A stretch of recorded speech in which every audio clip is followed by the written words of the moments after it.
ಎಲ್ಲರಿಗೂ ನಮಸ್ಕಾರ. ಸರ್ವ ಕಿಚನ್ಗೆ ಸ್ವಾಗತ. ನೀವು ನೋಡ್ತಾ ಇರೋದು ಜೋಳದ ರೊಟ್ಟಿ ಮುಟಗಿ, ಅಂದರೆ ಹೆಲ್ದಿಯಾದ ರುಚಿಕರವಾದ ಒಂದು ರೆಸಿಪಿ ಅಂತ ಹೇಳ್ಬೋದು. ಹೇಗೆ ಮಾಡೋದಂತ ನೋಡೋಣ. ಮೊದಲು ಜೋಳದ ಹಿಟ್ಟಿಗೆ ಜಾಸ್ತಿ ಜಿಗುಟು ಹಾಕ್ಕೊಂಡು ಈ ರೀತಿ ಮಿದ್ದಿ ನಾದ್ಕೊಳ್ಬೇಕು. ಒಂದು ರೊಟ್ಟಿ ಮಾಡುವಷ್ಟು ಪ್ರಮಾಣವನ್ನು 2 ರೊಟ್ಟಿ ಆಗುವಷ್ಟು ಹಿಟ್ಟನ್ನು ತೊಗೊಳ್ಬೇಕು. ನಾವು ಈ ರೀತಿ ತೊಗೊಂಡು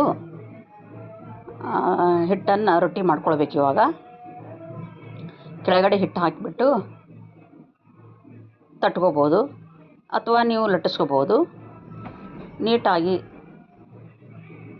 ದಪ್ಪಗೆ ಆಗುತ್ತೆ ಇದು ರೊಟ್ಟಿ. ತವಾ ಚೆನ್ನಾಗಿ ಕಾದಿರಬೇಕು. ತವಾದ ಮೇಲೆ ಹಾಕಿ ನೀಟಾಗಿ ನೀರು ಹಚ್ಚಿಬಿಟ್ಟು ಸರಿಯಾಗಿ ಬೇಯಿಸಬೇಕು. ದಪ್ಪ ಇರೋದ್ರಿಂದ ಇದು ಬೇಗ ಬೇಯೋದಿಲ್ಲ. ಕೆಳಗಡೆ ಬೆಂದಾದಮೇಲೆ ಈ ರೀತಿ ಮಗುಚಿ ಹಾಕಿ ಎರಡೂ ಸೈಡು ನೀಟಾಗಿ ಬೇಯಿಸ್ಕೊಳ್ಬೇಕು. ಇದಕ್ಕೂ ಮೊದಲು ಒಂದು ಖಾರವನ್ನು ರೆಡಿ ಮಾಡ್ಕೊಂಡಿರ್ಬೇಕು. ನಾವು ರೊಟ್ಟಿ ಮಾಡೋಕ್ಕಿಂತ ಮುಂಚೆ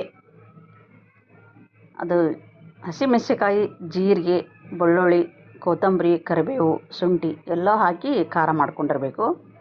ಈಗ ರೊಟ್ಟಿ ಮೇಲೆ ಉಪ್ಪು, ಖಾರ, ಸ್ವಲ್ಪ ಎಣ್ಣೆ ಅಥವಾ ತುಪ್ಪನ ಹಾಕೋಬೋದು. ಅದು ನಿಮ್ಮ ಇಷ್ಟ. ಬೇಕಂದರೆ ಇನ್ನಷ್ಟು ಬೆಳ್ಳುಳ್ಳಿ ಹಾಕಿಬಿಟ್ಟು, ಬೇಡ ಅಂದರೆ ಇಲ್ಲ, ಬೇಕಾಗಿದ್ದರೆ ಸ್ವಲ್ಪ ಜಾಸ್ತಿ ಬೆಳ್ಳುಳ್ಳಿ ಹಾಕ್ಕೋಬೋದು. ಈ ರೀತಿ ತುಂಬ ಬಿಸಿ ಇರೋದ್ರಿಂದ ಕಲ್ಲಿಂದ ನಾನು ಕುಟ್ಟಿ ಮಿದ್ತಾ ಇದ್ದೀನಿ.